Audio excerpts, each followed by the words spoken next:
जज्बा होगा क्या जो होता है। राहुल गांधी की जो सदस्यता खत्म की गई है जी संसद से, उस पर आपकी क्या टिप्पणी रहेगी? क्या वो इलीगल है? नहीं, इलीगल तो वो जल्दबाजी में किया, उसको टाइम देना चाहिए था सॉरी ऊपर कोर्ट में जाने के लिए। सबसे खराब काम हुआ है कि उसको पार्लियामेंट में अपना पक्ष रखने की अनुमति नहीं दी गई स्पीकर की तरफ से, जो उसका अधिकार था। जब उसके खिलाफ 3 मिनिस्टर बोले तो उसका ये अधिकार, उसकी गैरहाजिरी में बोले तो उसका ये अधिकार था कि वो उनका जवाब दे, लेकिन वो स्पीकर ने उसको अधिकार नहीं दिया। सर, अमित शाह ने कहा है कि आप उनसे दूर होकर इस तरह की बातें कर रहे हैं, तो आप उनसे कितना दूर हो चुके हैं, क्या कुछ? अमित शाह साहब का मैं बहुत सम्मान करता हूं और उनसे मैं किसी आर्गुमेंट में नहीं पड़ना चाहता। उनकी जो एक मूल बात है और वो ये है कि जब वो गवर्नर थे तब उन्होंने ये बातें नहीं उठाई।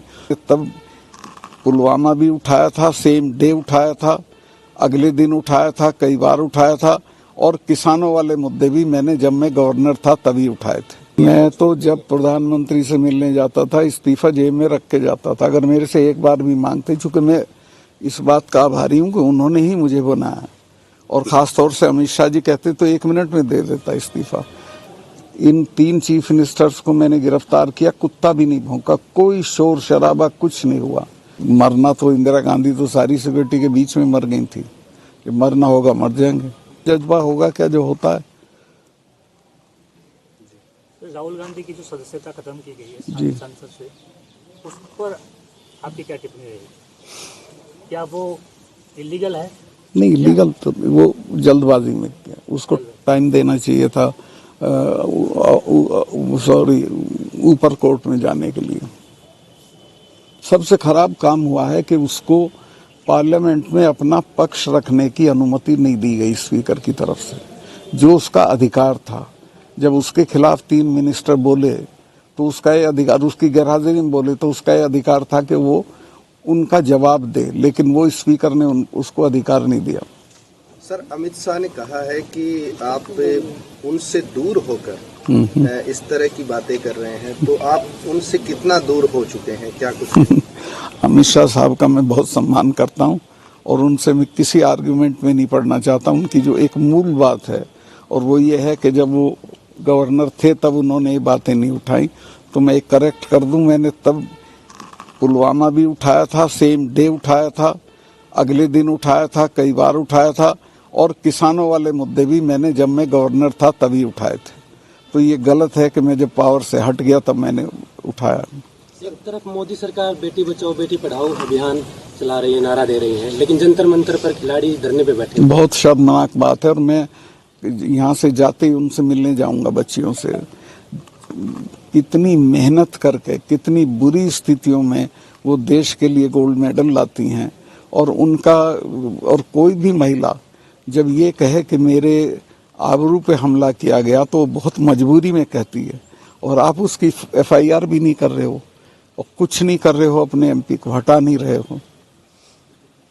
सर, राज्यपाल रहते हुए आपके कई बार ऐसे बयान है जो ताल्लुक नहीं रखते थे सेंट्रल गवर्नमेंट से, जी। उसके बाद भी कभी इस तरह का कोई दबाव नहीं बनाया गया कि आप इस्तीफा दे दीजिए या आपको हम हटा देंगे? मैं तो जब प्रधानमंत्री से मिलने जाता था इस्तीफा जेब में रख के जाता था। अगर मेरे से एक बार भी मांगते, चूंकि मैं इस बात का आभारी हूं कि उन्होंने ही मुझे बनाया, और खास तौर से अमित शाह जी कहते तो 1 मिनट में दे देता इस्तीफा।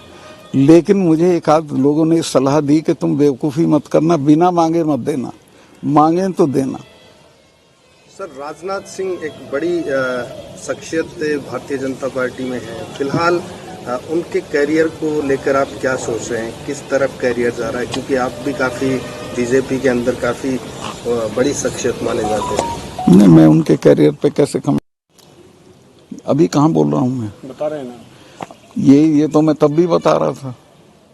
ये लापरवाही थी, बड़ी बहुत बड़ी लापरवाही थी, हमारी सबकी थी, मेरी भी है, सबकी है। आपने क्या किया? आपने पब्लिकली क्यों नहीं कही ये चीज? पब्लिकली कहा ना मैंने। नहीं सर, उतना खुलकर आप इस पर बोल नहीं पा रहे थे। किसान आंदोलन के दौरान आप सरकार को घेरना शुरू कर चुके थे। किसान आंदोलन पे तो मैं खुल के बोला, इस पे मैं इसलिए नहीं बोला कि ये नेशनल सिक्योरिटी का मामला था और अगर प्रधानमंत्री किसी भी कारण से आपको कहते हैं कि आप अब इस पे मत बोलिए, तो आपको उतना लिहाज तो करना पड़ता है। नहीं, सरकार की तरफ से जाट उपराष्ट्रपति के लिए चेहरा थे। कौन? मैं कभी नहीं था। ऐसे मैं चल रही है कभी इच्छुक नहीं था। मुझे कहा गया था कि अगर तुम किसानों पे नहीं बोलोगे तो राष्ट्रीय बन सकते हो, बन सकते हो। मैंने कहा मुझे कुछ नहीं बनना, पर मैं किसानों पे जरूर बोलूंगा। लोग कह रहे हैं कि इस टीस में आप ना, मुझे कोई टीस नहीं है किसी भी तरह की। तो सर जवानों की जो जिंदगी थी उससे ज्यादा पीएम का लिहाज जरूरी हो गया। नेचुरली आप जिसके नौकर होते हैं तो उसका लिहाज करते हैं। अब मैं उसमें जवानों की जिंदगी तो उस वक्त वापस नहीं आ सकती थी। मुझे ये पता चला कि उसमें जांच हो रही है, मुझे लगा कि इसमें रिस्पॉन्सिबिलिटी फिक्स होगी, जो कभी नहीं हुई।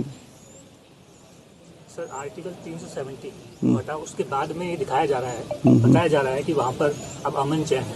वास्तव में जो दिखाया जा रहा है वो है रियल में या और कुछ? वो मेरा बोलना ठीक नहीं रहेगा कश्मीर पे, पर मैं जब था तो मुझे पूरे टर्म में एक गोली नहीं चलानी पड़ी। इन 3 चीफ मिनिस्टर्स को मैंने गिरफ्तार किया, कुत्ता भी नहीं भौंका, कोई शोर शराबा कुछ नहीं हुआ। तब बिल्कुल अमन चैन था और टेररिस्ट भी श्रीनगर में आते हुए डरते थे। अब तो श्रीनगर में आके सीआरपी पे हमला करते हैं। अभी सीबीआई का सम्मान आपके पास आया है जी, दोबारा, जी। इंटरव्यू देने के बाद आया। जी, जी। तो क्या ये इंटरव्यू की देने के इंटरव्यू नहीं, इसमें ऐसा कुछ नहीं है, चूंकि सीबीआई का समन कोई मुझे नहीं आया है कि भाई मैं किसी चीज में इन्वॉल्व हूँ।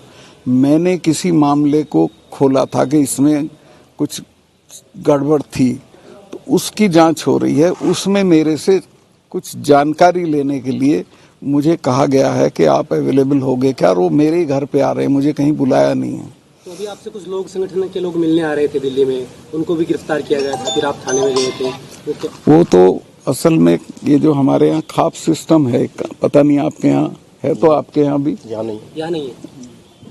मील खाप तो है, कोई रेयर मानो, बाकी खाप खाप नहीं। हरियाणा और यूपी में है। खाप है हमारे यहाँ।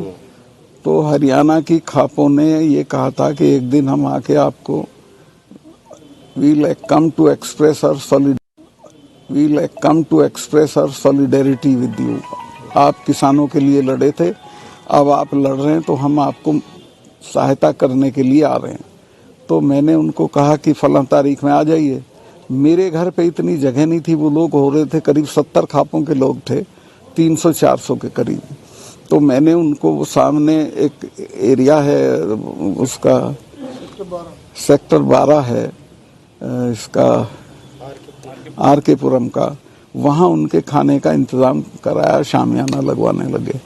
तो मैं घर पे तैयारी हो रहा था, तब मुझे खबर आई कि पुलिस पहुँच गई है वहाँ और पुलिस कह रही है कि यहाँ आप ये नहीं कर सकते।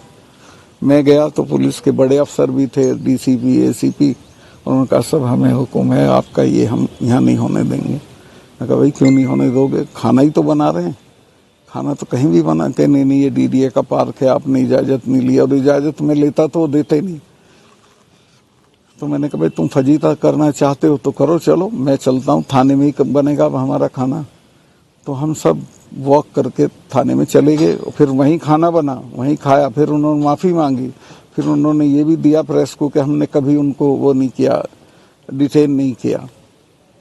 सर एक पुलवामा को लेकर अभी सरकार से आपकी कोई मांग है क्या? ना, मेरी कोई मांग नहीं। मैंने तो एक जो बड़ा इंटरव्यू था, कोई अकेले पुलवामा पे नहीं किया था मैंने, वो 1 घंटा कुछ मिनट का इंटरव्यू था, उसमें एक साधारण तौर पे जिक्र कर दिया था कि ऐसा हुआ था। सरकार जाने, अपना काम, उनकी ड्यूटी है वो। सर आप जनता दल में रहे, समाजवादी पार्टी में रहे, बीजेपी में रहे, आगे क्या इरादा है? अब मैं किसी पार्टी में नहीं जाऊंगा, ना मैं कोई चुनाव लड़ूंगा। सर पीएम मोदी के खिलाफ विपक्ष में प्राण फूंकने का काम कर रहे हैं? नहीं, मैं तो नहीं फूंक रहा प्राण, तो विपक्ष खुद चाहेगा तो फूंक जाएंगे। विपक्ष को सिर्फ इतना करना है कि एक उम्मीदवार के मुकाबले एक उम्मीदवार खड़ा कर दो, Modi ji will be nowhere, उसी में हार जाएंगे। लेकिन क्या ये संभव है? संभव है, ये तो मुझे लगता है हुआ पड़ा है। कौन है चेहरा? ये चेहरा नहीं होता इसमें। चेहरा तो देखो 77 में भी नहीं था, 67 में भी नहीं था। जब जनता तय करती है हटाने का तो हटा देती, बाद में हो जाएगा जो जिसको वो करेंगे लोग। सर नेशनल इश्यूज की बात हो रही है जी। वर्तमान में, बहुत सारे लोग पहले भी जाते थे, अब भी जा रहे हैं, थाईलैंड जा रहे हैं। इंडिया का थाईलैंड के साथ रिश्ता जगजाहिर किया जा रहा है। इस मुद्दे को लेकर किस तरह घूम रहे हैं, अब चुनाव भी है, आपको क्या लग रहा है इस बार किसका पलड़ा भारी हो सकता है? कुछ चुनाव में कोई भविष्यवाणी नहीं की जा सकती। जनता जनार्दन है, पता नहीं किसका पलड़ा भारी कर दे, किसका नीचे। तो आपसे जानना चाहता हूँ मैं क्या हाल है। आपने भी तो फीडबैक लिया होगा ना? मेरा फीडबैक मेरे साथ है, उसको मैं अभी आपसे शेयर नहीं करूंगा। और एक दिन में राजनीति बदलती है। आपने एक जगह कहा था कि यदि वसुंधरा राजे उम्मीदवार हो तो बीजेपी जीत सकती है। ये वसुंधरा राजे अगर उम्मीदवार हों तो बीजेपी के ज्यादा चांसेस हैं, और अगर वो उम्मीदवार नहीं होंगी तो बीजेपी के कोई चांसेस नहीं। सर 3 काले कानून जो आंदोलन हुए, क्या वो वापस बैक आ सकते हैं पटल पर, देश के पटल पर एक बार फिर से? वो नहीं आ सकते। हम जब मर जाएंगे तब आ सकते हैं। जब तक हम लोग हैं, किसान संगठन है, वो कभी वापस नहीं आ सकते। मेरा एक सवाल है जी, आपने जो प्रधानमंत्री के लिए कहा, पुलवामा को लेकर जो कहा, आमतौर पे अगर इस तरह का बयान आता तो उस पर काफ़ी माहौल बनता, काफ़ी लोगों में चर्चा बनती, लेकिन मेन स्ट्रीम मीडिया ने इस आपके इंटरव्यू पे बात बिल्कुल नहीं करी है। ना प्रधानमंत्री को जवाब दे रहे हैं, ना पीएमओ ने कोई उसके ऊपर स्पष्टीकरण दिया है।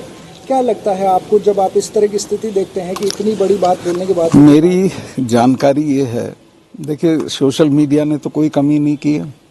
मेरी जानकारी ये है कि उसी शाम पीएमओ में बुला के नेशनल मीडिया के इम्पोर्टेंट लोगों को ये कह दिया गया था कि एक लाइन नहीं जानी चाहिए इसकी, और 8 दिन से अतीक चल रहा है। ये नहीं चल रहा, वो तो सोशल मीडिया है, वो उठाए हुए, तो उसको तो आप रोक नहीं सकते हैं। सर एक सवाल ये है, जी। आपने पुलवामा का मैटर उठाया, बिना युद्ध के नौजवानों की जो है शहादतें हो रही हैं, उसको लेकर आप क्या सोचते हैं? क्या सरकार गंभीर है, क्या कुछ कर रहे हैं? नहीं, उसमें तो जो करना चाहिए वो नहीं कर रही है।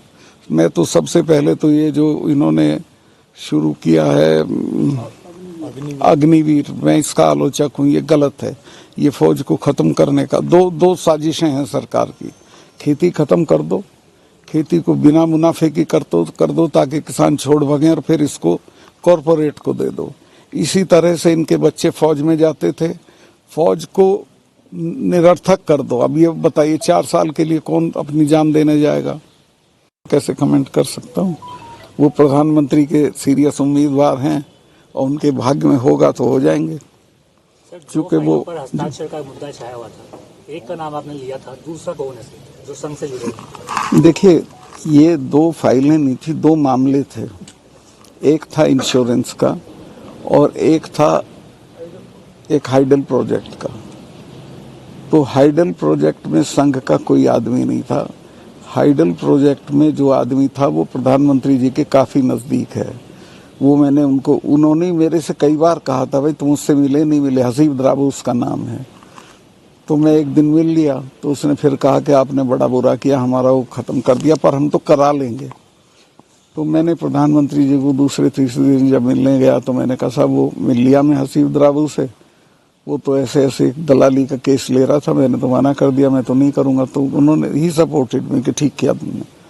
दूसरा जो इंश्योरेंस का मामला था उसमें, और ये करेक्ट कर लें, आपके सामने कह रहा हूँ, फिर आप कहेंगे, मुझे किसी ने कोई ब्राइब ऑफर नहीं की थी। मुझे अफसरों ने बताया था कि इनमें इतना रुपया है, इन दोनों केसेस में इतना रुपया इन्वॉल्व है, यानी किसी को मिलेगा। तो खैर वो तो दोनों कैंसिल हो गए, इसलिए वो ना मिला ना सवाल उठा। लेकिन ये जो थे आरएसएस वाले अपने राम माधव जी, जिस दिन मैंने कैंसिल किया इंश्योरेंस वाला, उसके अगले दिन सवेरे बिना नहाए धोए मेरे घर आ गए, और मैं भी नहीं नहाया, 7 बजे थे। तो खैर मैं शिष्टाचार में उनसे मिला, मैं को बताओ भाई साहब क्या है? तो उन्होंने कहा कि वो कैंसिल कर दिया क्या? मैं कहा मैं तो कैंसिल कर दिया। कहने चिट्ठी चली गई? मैं कभी पूछता हूँ, मैंने चीफ सेक्रेटरी को फ़ोन करके पूछा कि उसकी चिट्ठी चली गई क्या? कहें जी वो तो रात ही चली गई। तो वो काफ़ी व्यथित हुए और चले गए। फिर बस इतनी हमारी बात थी। उन्होंने ना कुछ मुझे ऑफर किया, ना मैंने उन्हें कुछ ऑफर। पर उनकी उसमें दिलचस्पी थी कि वो हो। खबरें तो ये चली थी 300 करोड़ का ऑफर दिया गया था। 150 करोड़ था दोनों में, दोनों में 150 करोड़ था। और ये पूरे टॉक ऑफ द टाउन थी। ये ऑफर मिला था आपको? जी ऑफर आया था? नहीं, मुझे नहीं आया किसी का, मैं झूठ नहीं बोलने का, किसी का ऑफर नहीं आया मुझे। जैसे किसान आंदोलन में राकेश टिकैत की संपत्ति को लेकर मीडिया में कई बार डिबेटें चली थी, उनके परिवार की संपत्ति को लेकर, ऐसे ही बयान देते ही आपके बेटे को लेकर ऐसे कई डिबेटें चल रही हैं कि उनके पास इतना पैसा है आपके पास। मेरे बेटे के पास वो बेचारा तो कमा के, वो डिजाइनर है, काम करता है और खाता है, उसको क्यों लाते हो उसको? जैसे मीडिया मेन स्ट्रीम में चला है स्टोरी से। नहीं, कोई नहीं, कहीं नहीं देखी मैंने, आप ही कह रहे हैं। सर अगले साल लोकसभा चुनाव है, क्या देख रहे हैं बीजेपी का भविष्य कैसा लग रहा है? मैं तो विश करता हूँ उनको ठीक रहे, पर कुछ राजनीति का और चुनाव का कोई पता नहीं होता क्या होगा। जो मौजूदा परिस्थितियां हैं उसमें क्या लग रहा है आपको? मौजूदा परिस्थितियां उनके लिए कठिन है, उनको कुछ चीज़ों को करना पड़ेगा। एक तो अडानी वाला मामला जो है, उससे प्रधानमंत्री को हाथ धोने पड़ेंगे। अभी तक उन्होंने जवाब नहीं दिया है, पार्लियामेंट में भी वो बोले तो अडानी पे नहीं बोले हैं। उसको अगर नहीं करेंगे तो नुकसान हो जाएगा। और ये पुलवामा पे भी उनको स्पष्टीकरण देना चाहिए, और एक्शन, अगर कोई जांच हुई है तो एक्शन लेना चाहिए। आखिरी सवाल सर, आप अपनी सुरक्षा को लेकर भी कई बार बता चुके हैं कि आपकी सुरक्षा को लेकर। मेरी सुरक्षा, कश्मीर की जो कमेटी होती है उन्होंने लिखा था कि इनको यहाँ खतरा है पाकिस्तान के एलिमेंट से भी, लोकल से भी, और इनको Z+ सिक्योरिटी होनी चाहिए। लेकिन मेरे पास अब सिर्फ एक वो है PSO, दैट्स ऑल। पर मैं उसकी शिकायत नहीं करता, वो समझेंगे बड़ा मैं डर गया। मरना तो इंदिरा गांधी तो सारी सिक्योरिटी के बीच में मर गई थी, कि मरना होगा मर जाएंगे। सर जातिगत जनगणना के बारे में? जातिगत जनगणना जरूर होनी चाहिए। सर एक सवाल मेरा भी, आप ये जो इंटरव्यू दे रहे थे उसमें आपने कहा था कि मेरी जाति और मेरी कौम के लोग अगर बीजेपी ने मुझे मरवा दिया तो वो सभाएं नहीं करने देनी, इसके बारे में क्या कहें? मुझे अपनी कौम पे फक्र है कि वो अगर मेरे साथ जाति होगी तो वो जरूर रिएक्ट करेंगे। क्या किसान आंदोलन जैसा मूवमेंट दोबारा बीजेपी के सामने आ सकता है? ऐसा कोई बड़ा मूवमेंट जो लंबा मूवमेंट चला था और सरकार बैकफुट पे आई थी, आ जाएगा तो बहुत अच्छा रहेगा। ऐसा कुछ हो रहा है देश में? ना, मुझे अभी नहीं लगता, लेकिन होगा तो मैं उसका समर्थन करूंगा, साथ रहूंगा। ठीक है सर, धन्यवाद। को लेकर जो कमेटी बनी थी वो आज तक नहीं बनी। वो जो कमेटी बनी थी उसका अध्यक्ष वो आदमी था जिसने काले कानून ड्राफ्ट किए थे, तो इसी वजह से किसान संगठन उसमें गए ही नहीं। और उस कमेटी ने मुझे लगता अभी तक कुछ नहीं किया, लंच भी नहीं किया किसी दिन, कोई एक्टिविटी उसकी नहीं आई है। इसके माने सरकार की नीयत MSP पे ठीक नहीं है, और अगर MSP का उन्होंने वादा पूरा नहीं किया तो उनको कठिनाई होगी।